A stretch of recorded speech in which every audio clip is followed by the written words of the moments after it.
हाँ, तो આપણે જૈવિક અણુઓની વાત કરતા હતા. જૈવિક અણુઓ પાઠની અંદર કાર્બોહાઈડ્રેટની વાત કરતા હતા. કાર્બોહાઈડ્રેટના આપણે પ્રકારો જોયેલા. જળ વિભાજનના આધારે એના કેટલા પ્રકારો પડતા હતા? 3 પ્રકારો મુખ્ય પડતા હતા. મોનોસેકેરાઇડ, પછી ડાયસેકેરાઇડ અને પોલીસેકેરાઇડ. ડાયસેકેરાઇડ એ ઓલિગોસેકેરાઇડની અંદર આવતું હતું. તો હવે આજે આપણે એની અંદર બધાની ઊંડાણપૂર્વક એના બંધારણ કઈ રીતના છે એ રીતના બધાની ઊંડાણપૂર્વક માહિતી મેળવવા જઈએ. તો આજે પહેલો કાર્બોહાઈડ્રેટની અંદર મોનોસેકેરાઇડની વાત કરીએ આપણે કે મોનોસેકેરાઇડની બનાવટ કઈ રીતના હશે, એની અંદર રહેલા ઘણા બધા સંયોજનો છે તેની વાત કરીએ આપણે. અમુક જે કેટલાક તમારા સિલેબસની અંદર આપેલા છે એની આપણે વાત કરીએ. તો મોનોસેકેરાઇડ,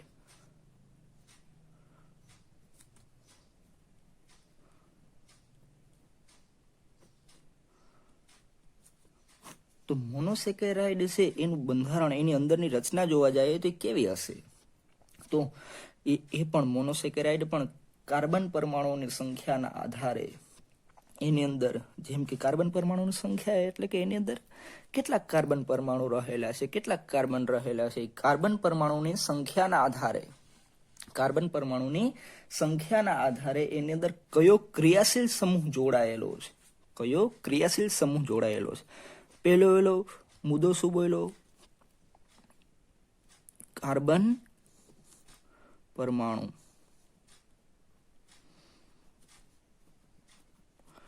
કાર્બન પરમાણુઓ, આ પેલો મુદ્દો બોલ્યો. અને બીજો મુદ્દો શું બોલ્યો હું?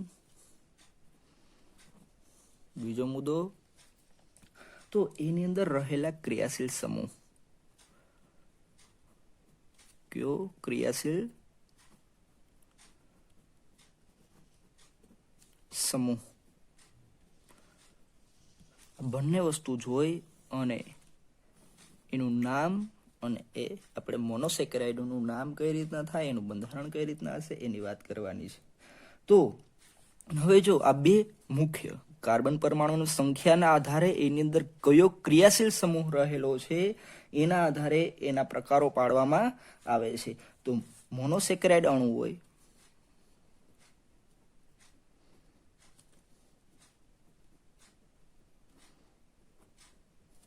મોનોસેકેરાઇડ અણુ,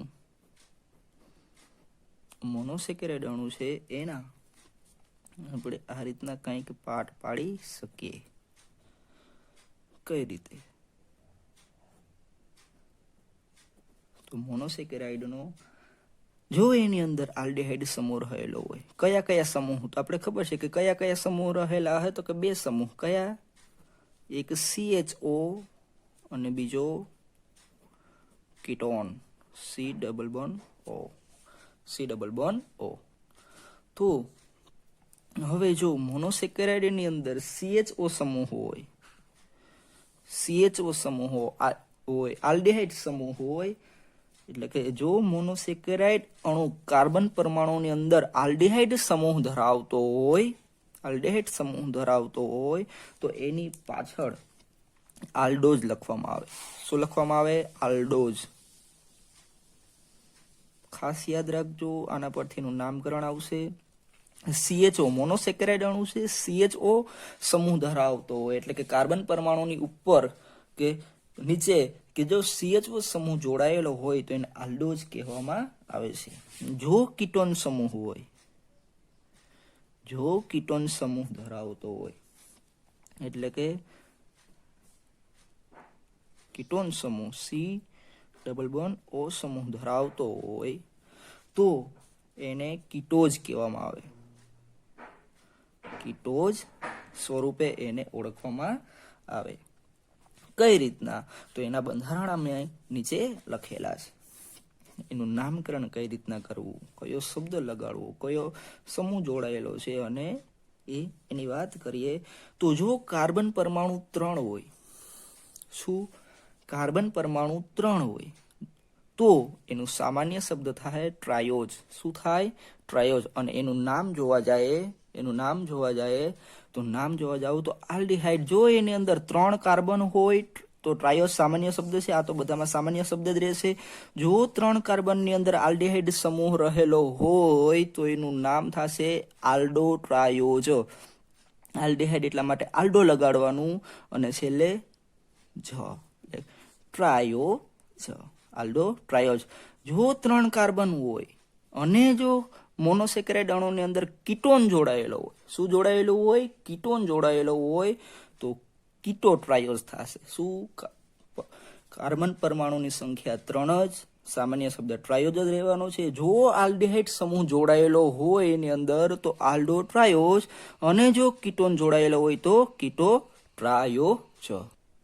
પછી જો 4 કાર્બન હોય તો ટેટ્રોઝ, આલ્ડિહાઇડ સમૂહ જોડાયેલો હોય તો આલ્ડો ટેટ્રોઝ, અને કીટોન સમૂહ જોડાયેલો હોય તો કીટો ટેટ્રોઝ. આ જ રીતના પેન્ટોઝ, હેક્ઝોઝ, હેપ્ટોઝ નામકરણ જોઈએ તો અહીંયા શું આવશે?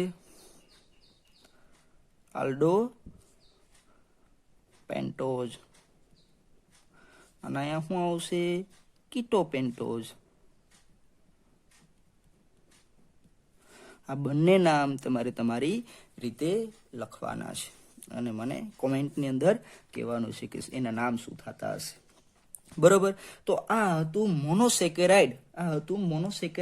અણુનું નામકરણ કઈ રીતના કરવું, મોનોસેકેરાઇડની અંદર નામકરણ કઈ રીતના કરવું. તો હવે એક મોનોસેકેરાઇડની અંદર મેં તમને આગળ ઉદાહરણ આપેલા હતા, તો એ ઉદાહરણની અંદર મેં તમને કીધા હતા કે આના કયા કયા ઉદાહરણ હતા. તો એમાંના સામાન્ય આપણે આની અંદર ભણવાના છે એવા ઉદાહરણની વાત કરીએ તો એમાં ઉદાહરણ તરીકે ગ્લુકોઝ. શું? ગ્લુકોઝ. અથવા ગ્લુકોઝ છે તો એનું નામકરણ છે તો આના આધારે કઈ રીતના થશે? તો ગ્લુકોઝનું આપણે ખબર છે, એનું બંધારણ ખબર છે કે એનું બંધારણ શું છે? C6H12O6. અને આપણે આગળ જાશું ત્યારે આનું બંધારણ જોશું તો એની અંદર આપણે ખબર પડશે. પણ અત્યારે તમારે ખાલી જાણકારી માટે આનું કહી દઉં કે ગ્લુકોઝની અંદર CHO સમૂહ રહેલો હોય. કયો સમૂહ રહેલો હોય? CHO સમૂહ રહેલો હોય તો તમને ખબર પડી જાય કે CHO રહેલો હોય તો કયો પ્રત્યય લાગશે? આલ્ડોઝ. અને આલ્ડોઝ પ્રત્યય લાગે અને પછી એની અંદર કાર્બન કેટલા છે? 6 કાર્બન છે. કેટલા કાર્બન છે? 6 કાર્બન છે. તો આનું નામ શું થાય? 6 કાર્બન આલ્ડિહાઇડ સમૂહ રહેલો છે. આલ્ડિહાઇડ સમૂહ રહેલો છે એટલા માટેનું નામકરણ જોવા જાય તો થશે આલ્ડો હેક્ઝોઝ.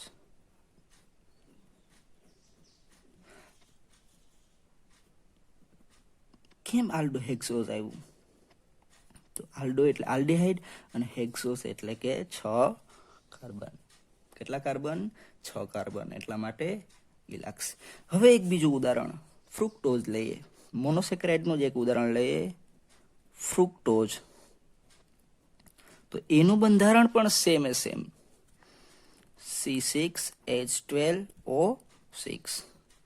પરંતુ આની અંદર ક્રિયાશીલ સમૂહ રહેલો છે કીટોન. શું રહેલું છે? કીટોન. તો આનું નામ પણ તમારે મને કોમેન્ટની અંદર કહેવાનું છે કે આનું નામ શું થશે. બહુ ઈઝી છે, એકદમ ઈઝી છે, એટલે આપણે કહેવાનું છે. હવે આ એટલી વાત થઈ ગઈ. મોનોસેકેરાઇડના બંધારણ કંઈક આ રીતના હશે. એની અંદર આલ્ડિહાઇડ સમૂહ અને કીટોન સમૂહ રહેલા હશે તો એના નામકરણ કંઈક આ રીતના થશે. હવે પાઠની અંદર ગ્લુકોઝ અને ફ્રુક્ટોઝ એની બનાવટ જોવાની છે. કઈ રીતના બને છે તો એની બનાવટની વાત કરીએ તો એમાંનું મોનોસેકેરાઇડનું પહેલું આપણે જોવા જઈએ તો એ છે ગ્લુકોઝ. તો ગ્લુકોઝના બંધારણની વાત કરીએ. પહેલું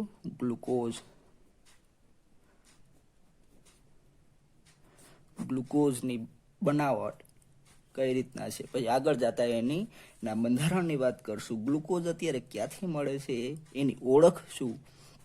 તો ગ્લુકોઝની ઓળખ લખવી હોય, પહેલો મુદ્દો ઓળખ.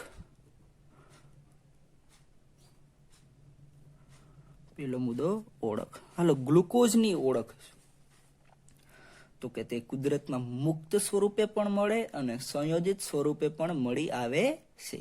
યાદ રાખજો, મુદ્દા બધા લખતા જાજો. હું અહીં લખતો નથી, હું બોલી જાઉં છું, એટલે તમે બધા લખી નાખજો. ગ્લુકોઝની ઓળખ શું? તો કે તે કુદરતમાં મુક્ત સ્વરૂપે અને સંયોજિત બંને સ્વરૂપે મળી આવે છે.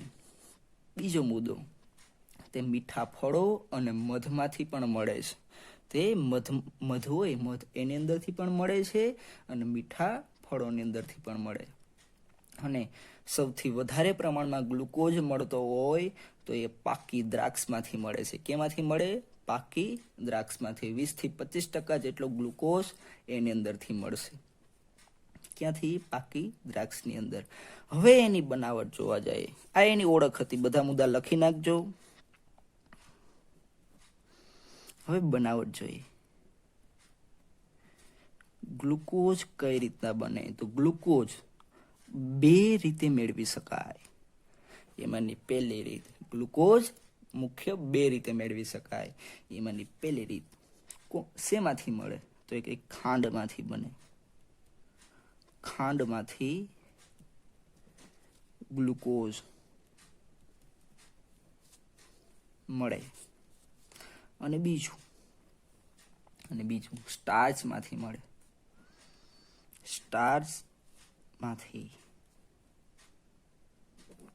સ્ટાર્ચમાંથી પણ તમે ગ્લુકોઝને મેળવી શકો. તો એમાંનું પહેલું, ખાંડમાંથી કઈ રીતના બને? ખાંડમાંથી કઈ રીતના ગ્લુકોઝ બને? તો ખાંડનું નામ બીજું શું થાય? સુક્રોઝ. તમને ખાંડમાંથી પણ પૂછાય અથવા સુક્રોઝમાંથી પણ પૂછાય. અને જો ગ્લુકોઝની બનાવટ આખી પૂછી હોય તમને, તો તમારે તમારી રીતે આખી ખાંડમાંથી અને સ્ટાર્ચમાંથી એની બનાવટ કઈ રીતના છે એ લખી નાખવાની. તો હવે ખાંડમાંથી કઈ રીતના બનશે? કઈ રીતના આપણે બનાવી? તો સુક્રોઝ લેવાનું. શું લેવાનું? સુક્રોઝ લેવાનું. સુક્રોઝનું સૂત્ર તમને ખબર હોવી જોઈએ. આ સુક્રોઝનું અણુસૂત્ર. હવે આ સુક્રોઝ છે, સુક્રોઝનું આલ્કોલીય દ્રાવણ લેવાનું. કેવું દ્રાવણ લેવાનું? આલ્કોલીય દ્રાવણ લેવાનું. એની અંદર મંદ HCl ઉમેરવાનું અને એને ઉકાળવાનું. શું કરવાનું? આની અંદર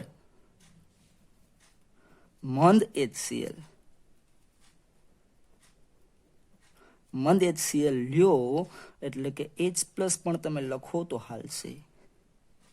H+ લખો તો પણ હાલે, અથવા મંદ HCl. હવે આ મંદ HCl છે તો એની અંદર પાણીનું પ્રમાણ હશે. શેનું પ્રમાણ હોય? તો કે પાણીનું પ્રમાણ હશે. એટલે એની અંદર જેવું પાણી પણ રહેલું હોય. કેમ? કારણ કે મંદ HCl છે. હવે આવું હોવાનું લીધે આનું આયનીકરણ થશે. આયનીકરણ થાય અને આની અંદર એડ થશે. અને એડ થાય અને શું બનશે ખબર? આનું વિભાજન થાય અને આવું કંઈક બનશે. C6H12O6 plus C6H12O6. આવા 2 બંધારણ મળે. C6H12O6 અને C6H12O6. આવા 2 બંધારણ મળ્યા. આમાં એકનું નામ ગ્લુકોઝ અને એકનું નામ ફ્રુક્ટોઝ.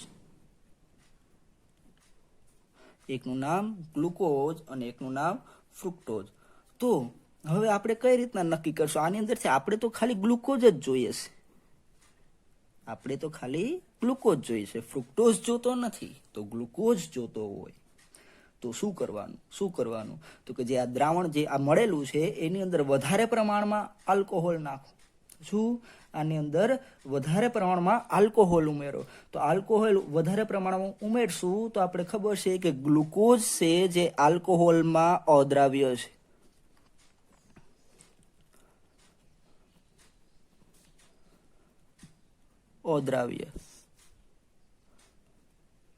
યાદ રાખજો, એટલે આપણે જો ગ્લુકોઝ જોતો હોય તો આપણે શું કરશું તો કે આજે આ મળેલું છે દ્રાવણ એની અંદર વધારે પ્રમાણમાં શું ઉમેરશું એની અંદર આલ્કોહોલ. તો આલ્કોહોલ ઉમેરશું તો આપણે ખબર છે કે ગ્લુકોઝ એની અંદર અદ્રાવ્ય છે, જ્યારે ફ્રુક્ટોઝ છે તે દ્રાવ્ય છે આલ્કોહોલની અંદર.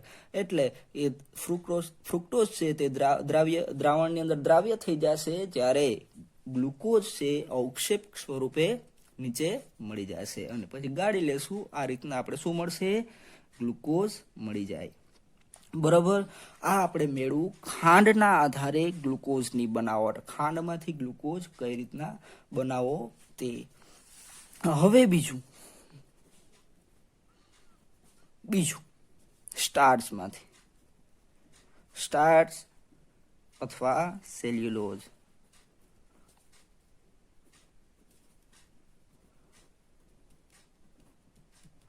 આ બંનેની અંદરથી ગ્લુકોઝ કઈ રીતના મેળવવું? તો આપણે સ્ટાર્ચ અને સેલ્યુલોઝ એ કઈ રીતના બને, એની બનાવટ કઈ રીતના છે, અથવા એનો અણુ કયો છે એ ખબર હોવી જોઈએ. તો આપણે ખબર છે કે સ્ટાર્ચ અને સેલ્યુલોઝ છે તે પોલિમર છે. કેમ પોલિમર છે? કારણ કે વિરાટ અણુ છે. વિરાટ અણુ એની રચના બહુ મોટી છે, એટલા માટે વિરાટ અણુ ધરાવે છે, એટલા માટે એને આપણે પોલિમર કહીએ છીએ. તો આ પોલિમરમાંથી આપણે ગ્લુકોઝ મેળવવાનો છે. તો ઔદ્યોગિક રીતે આમાંથી સ્ટાર્ચ અથવા સેલ્યુલોઝ, સ્ટાર્ચ કે સેલ્યુલોઝને 393 કેલ્વિન તાપમાને, પહેલા તો આપણે સ્ટાર્ચ કે સેલ્યુલોઝનું સૂત્ર લખી નાખીએ. C6H10O5. કેટલા મોલ? n mall. કેમ n મોલ લખ્યું? કારણ કે આપણે ખબર છે કે તે બહુ મોટો વિરાટ અણુ છે. હવે આની 393 કેલ્વિન તાપમાને 2 કે 3 બાર દબાણે મંદ HCl એટલે કે H+, મંદ HCl છે તો એની અંદર શું રહેલું હોય? પાણી પણ રહેલું હોય. એની સાથે પ્રક્રિયા કરવામાં આવે તો એની અંદરથી આપણે મળશે ગ્લુકોઝ. કઈ રીતના ગ્લુકોઝ મળશે? તો n મોલ H2O અહીં એડ થશે. કેટલા મોલ લેશું H2O? n mall. એટલા માટે n મોલ C6H12O6, જેને આપણે શું કહીએ છીએ? ગ્લુકોઝ. શું કહીએ છીએ? ગ્લુકોઝ. આ રીતના સ્ટાર્ચ અથવા સેલ્યુલોઝમાંથી પણ આપણે ગ્લુકોઝ મેળવી શકીએ. મહત્તમ પ્રમાણમાં, વધારે પ્રમાણમાં ગ્લુકોઝ આપણે મળે. કેમ? કારણ કે n અણુઓ મળેલા છે જો, એટલે વધારેમાં વધારે ગ્લુકોઝ સેલ્યુલોઝ અને સ્ટાર્ચમાંથી મેળવી શકાય. હવે ગ્લુકોઝના આ હતી ગ્લુકોઝની બનાવટ. ગ્લુકોઝ કઈ રીતના બને. હવે અમુક ગ્લુકોઝના મુદ્દા લખી નાખજો છેલ્લે. એટલે શું, ક્યારેક MCQમાં પૂછાઈ જાય તો કામ લાગે. ગ્લુકોઝ એ કેવા પ્રકારનો કાર્બોહાઈડ્રેટ મોનોસેકેરાઇડ છે? તો કે આલ્ડો હેક્ઝોસ પ્રકારનો મોનોસેકેરાઇડ છે. આ એક મુદ્દો હતો. તેને ડેક્સ્ટ્રોઝ પણ કહેવામાં આવે, તેને ડેક્સ્ટ્રોઝ તરીકે પણ ઓળખવામાં આવે. આ એક મુદ્દો પણ લખી નાખજો. અને પૃથ્વી પર સૌથી વધારે પ્રમાણમાં મળી આવતું કાર્બનિક સંયોજન છે કોણ? ગ્લુકોઝ. પૃથ્વી પર સૌથી વધારે પ્રમાણમાં મળી આવે છે. અને હજી એક મુદ્દો લખી નાખજો કે ગ્લુકોઝ એ સ્ટાર્ચ અને સેલ્યુલોઝ જેવા વિરાટ અણુનો મોનોમર છે. એટલે જ આગળ જ આપણે જોયું, આ વિરાટ અણુ છે એનો મોનોમર. એટલે કે આ બધા જો આની બનાવટ કઈ રીતના કરવી, સેલ્યુલોઝ કે સ્ટાર્ચ કઈ રીતના બને, તો આપણે ખબર છે કે n મોલ ગ્લુકોઝ ભેગા થઈ અને સ્ટાર્ચ કે સેલ્યુલોઝ મળે છે. તો જો પોલિમર બને, કોઈ પણ પદાર્થ મોટો એને પોલિમર, હવે તો પોલિમરને ભાંગતા જાવ, છેલ્લે એક નાનો પદાર્થ મળે, છેલ્લે એક નાનો કણ મળે, એને આપણે મોનોમર કહીએ છીએ. અને એ મોનોમર એટલે ગ્લુકોઝ. ગ્લુકોઝનો એક અણુ, ગ્લુકોઝના 2 અણુ, ગ્લુકોઝના 3 અણુ, આ રીતના ગ્લુકોઝના n અણુ ભેગા થાય ત્યારે બનશે સ્ટાર્ચ. તો સ્ટાર્ચ અને સેલ્યુલોઝનો તો એ છે ગ્લુકોઝ. આજે આપણે એટલું જોયું. હવે આગળ આપણે ગ્લુકોઝનું બંધારણ કઈ રીતના છે, ગ્લુકોઝની બનાવ એટલે કે એના બંધારણો કેવા છે, એને આપણે આગળના લેક્ચરની અંદર વાત કરશું.